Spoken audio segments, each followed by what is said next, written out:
ولا تحسبن الله غافلا عما يعمل الظالمون. Assalamualaikum warahmatullahi wabarakatuh. Alhamdulillahi ala ihsanih wa syukrul lahu ala taufiqi wa amtinanih wa asyhadu an la ilaha illallah wahdahu la syarikalah ta'ziman li syanih wa asyhadu anna Muhammadan abduhu wa rasuluhu ad-da'i ila ridwanih sallallahu alaihi wa ala alihi wa ashabihi wa ikhwanih amma ba'du. Alhamdulillah, ma'asyarul muslimin rahimakumullah. Alhamdulillah, kita bersyukur kepada Allah Subhanahu wa taala atas semua limpah nikmat dan karunia-Nya. Kita memuji Allah Subhanahu wa taala dan senantiasa mensyukuri nikmatnya, apalagi nikmatnya yang terbesar, nikmat mengenal Islam, nikmat menjadi pengikut Nabi Muhammad sallallahu alaihi wasallam, nikmat kemuliaan iman yang semoga Allah Subhanahu wa taala menetapkan semua nikmat yang agung ini pada diri kita sampai di akhir hayat kita. Barakallahu fikum. Ma'asyiral muslimin rahimakumullah. Sebagai manusia yang hidup di akhir zaman, setiap orang yang beriman tentu menginginkan penjagaan imannya. Karena dia mengetahui iman adalah nikmat terbesar yang Allah Subhanahu wa taala berikan kepada manusia, lebih mulia daripada urusan dunia sebanyak apapun.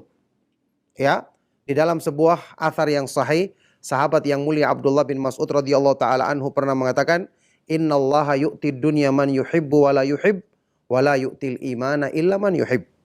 Sesungguhnya Allah Subhanahu wa taala memberikan urusan dunia kepada semua, orang yang Allah cintai maupun Allah tidak cintai, orang beriman maupun orang kafir Allah berikan, tapi Allah tidak berikan iman kecuali hanya kepada orang yang dicintainya. Maka oleh karena itulah, ma'asyiral muslimin rahimakumullah, menjaga diri, membentengi diri dari hal-hal yang bisa merusak iman kita. Apalagi sampai menjadi sebab seseorang itu meninggalkan agamanya. Na'udzubillahi min dzalik. Ini adalah perkara yang sangat kita butuhkan di akhir zaman. Karena mudahnya, banyaknya fitnah yang tersebar, syubhat atau kerancuan yang sering dihembuskan oleh orang-orang yang merupakan musuh-musuh Islam untuk menjadikan kaum muslimin berpaling dari agamanya. Di akhir zaman, syubhat dan fitnah seperti ini semakin banyak. Coba lihat sabda Rasulullah sallallahu alaihi wasallam di dalam hadis riwayat Imam Muslim yang sahih. Rasulullah sallallahu alaihi wasallam bersabda, "Badiru bil a'mali fitanan kaqita'il lailil mudlimah. Yusbihur rajulu mu'minan wa yumsi kafiran wa yumsi mu'minan wa yusbihu kafiran."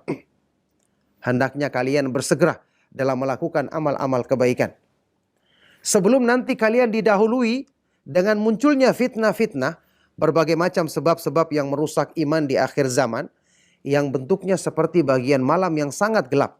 Yakni tidak nampak, tidak jelas bahwa itu adalah fitnah, tahu-tahu orang telah terjerumus ke dalamnya.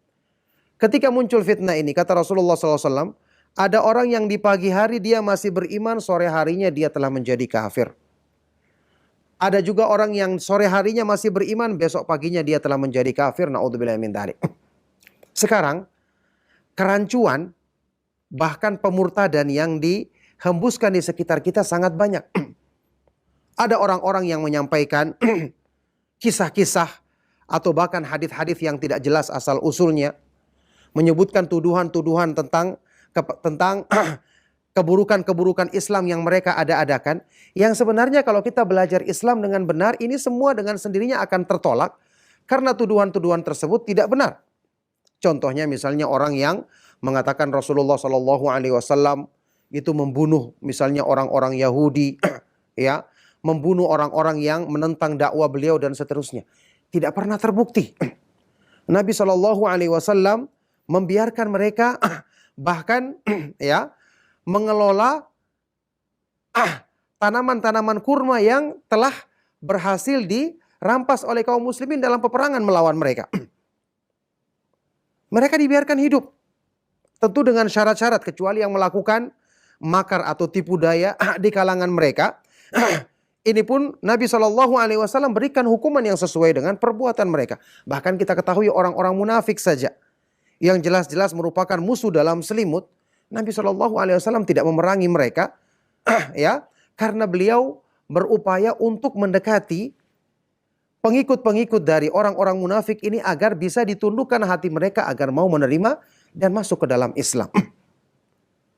Ada lagi kisah-kisah yang disebutkan Nabi Shallallahu Alaihi Wasallam pernah membakar orang-orang Yahudi. Ya tidak mungkin sementara Nabi Shallallahu Alaihi Wasallam saja melarang orang yang membunuh hewan dengan api.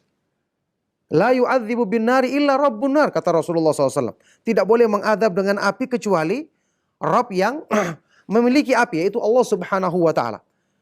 Maka semua kerancuan-kerancuan seperti ini yang membuat kadang-kadang orang yang lemah imannya kemudian goyah, menganggap dakwah yang disampaikan oleh Rasulullah SAW adalah dakwah yang keras, dakwah yang kasar, ya. Padahal agama Islam, di dalam Islam sendiri Allah Subhanahu wa Ta'ala telah menegaskan tentang diutusnya Rasulullah SAW, wa ma arsalnaka illa rahmatan lil alamin.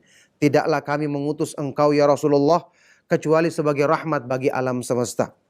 Orang kafir saja yang punya perjanjian damai dengan negeri kaum muslimin, kalau dibunuh, maka orang yang membunuhnya tidak akan mencium bau surga. Ini hadis sahih dalam Sahih Bukhari.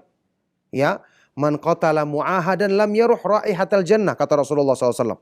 Barang siapa yang membunuh orang kafir, ini jelas-jelas orang kafir yang punya perjanjian untuk mendapatkan keamanan di negeri kaum muslimin, maka dia tidak akan mencium baunya surga.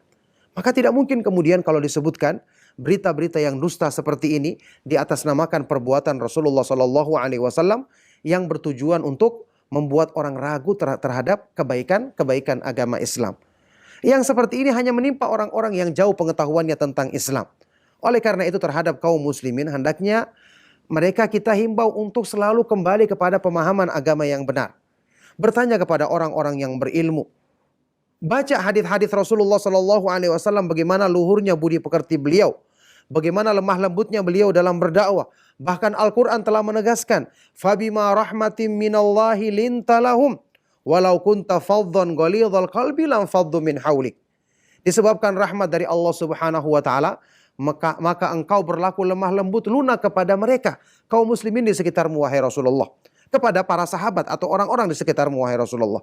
Seandainya kamu itu orang yang kaku dan keras hatinya, mereka akan lari dari sisimu. Allah sendiri yang menegaskan di dalam ayat ini tentang lemah lembutnya dakwah Rasulullah SAW. Bahkan Rasulullah SAW pernah menyebutkan sikap lemah lembut, fa innahu la yudha'u fi syai'in illa zanahu wala yunza'u an syai'in illa syanahu. Kelemah lembutan tidaklah diletakkan pada sesuatu kecuali akan menghiasinya, menjadikannya indah, dan tidaklah dilepaskan atau dicabut dari sesuatu kecuali akan menjadikannya buruk. Semua kerancuan seperti ini sebenarnya tidak punya nilai. Ya, bagi orang yang benar-benar mengenal sejarah Islam, mengenal sirah atau perjalanan hidup Rasulullah SAW, membacanya dari buku-buku yang ditulis oleh para ulama kita yang terpercaya. Oleh karena itulah, kerancuan seperti ini hendaknya jangan sampai merusak keyakinan agama kita. Orang-orang yang ingin mengada-ngadakan berita-berita yang palsu tentang Islam itu akan ada sampai di akhir zaman. Tapi Allah Subhanahu wa Ta'ala akan senantiasa menghadirkan para ulama yang akan menjelaskan tentang penyelewengan dan penyimpangan mereka. Allah Subhanahu wa Ta'ala akan senantiasa menolak, membantah kerusakan dan kedustaan-kedustaan tersebut.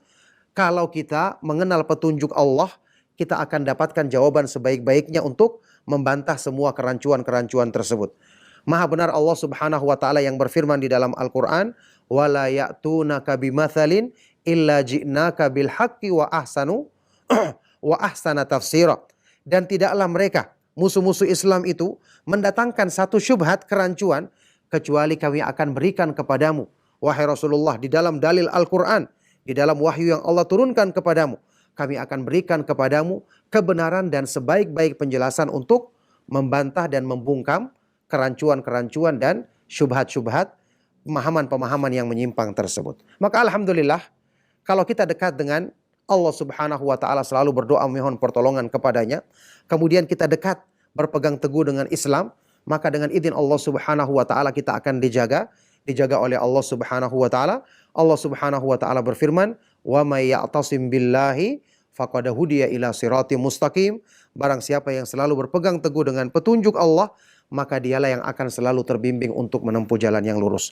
Maka semoga Allah Subhanahu wa Ta'ala senantiasa menjaga orang-orang yang beriman, menjaga kaum muslimin di atas agama mereka, dijadikan mereka istiqamah sampai hari kiamat nanti ketika mereka menghadap Allah Subhanahu wa taala untuk mendapatkan keridhaannya.